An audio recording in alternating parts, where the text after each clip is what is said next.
sawirkan quraantada hadii aad ismacno fiirso waxa dareemaysaa cabsi aad u badan haddana waa noola jooga guri kaste wajigan quraantada wax weegtay wajida bilaadanka ay soo shabahdaa waayo ilkaan iyo afkanba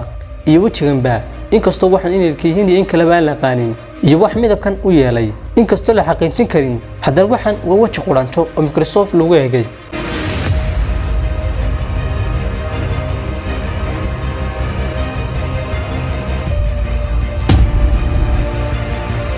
waxaad sawirtaa inuu maalin ka soo warbaxo waxaan wajigan oo kala leeyay dabcan waad argagaxaysaa waad ka cararaysaa meeshaaba dad qaarna naxdin awgeed ayuu wadnu istaagi lahaaba haddana maalin kasta noolayaal yar ayaan aad u dilnaa iyagoo noocaas u eg iyo qaar ka cabsi badan baa noolayaasha alla abuuray u kala fadilay walina waxa ka mid ah kuwan aad ka cabsida badan ee la arkeen haddii bini'aadamku arki lahaayeenna ma xamili kareen noloshooda inay si wataan sidaas darteed qaabkaas ayuu alla u yareeyay si aanan bini'aadamka noloshooda caqabad ugu noqon sidoo kale quraanjaduna waa sida bilaadanka kale way cuntaa wayna cabtaa wayna tarantaa sidoo kalena way shaqeystaan tan waxay sababtay in nolosha bilaadanka waxba soo gaadhin oo noolayaasha yaryar aad ayay loo yareeyay heer uu bilaadanku dareemi kareenba in waxan jiraanba iyo in kalaba tan waxa qoos qarsan abuuris muhandisnimo leh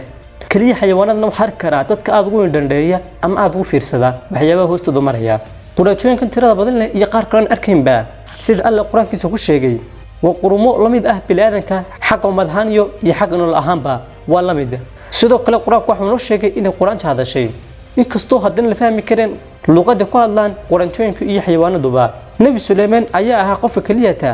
حيوانات يوحنا الأركين يوح مغضبها لا الله تصنع حيد أود الله سبحانه وتعالى وكل جسيي وحق قرآن منو شيء إن القرآن بدني وهذا يأو مغلي نبي سليمان عليه السلام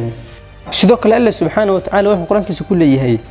alla kama xishoodo inuu tusaale soo qaato kanaco iyo wixii ka yarba ama kanaco iyo wixii ka weynba kuwa alla subhanahu wa ta'ala ay xaq rumeeyay iyagu waxa ogayeen waxaan tahay wax ka imid xaq rabbigood oo xaqiiqna ay tahay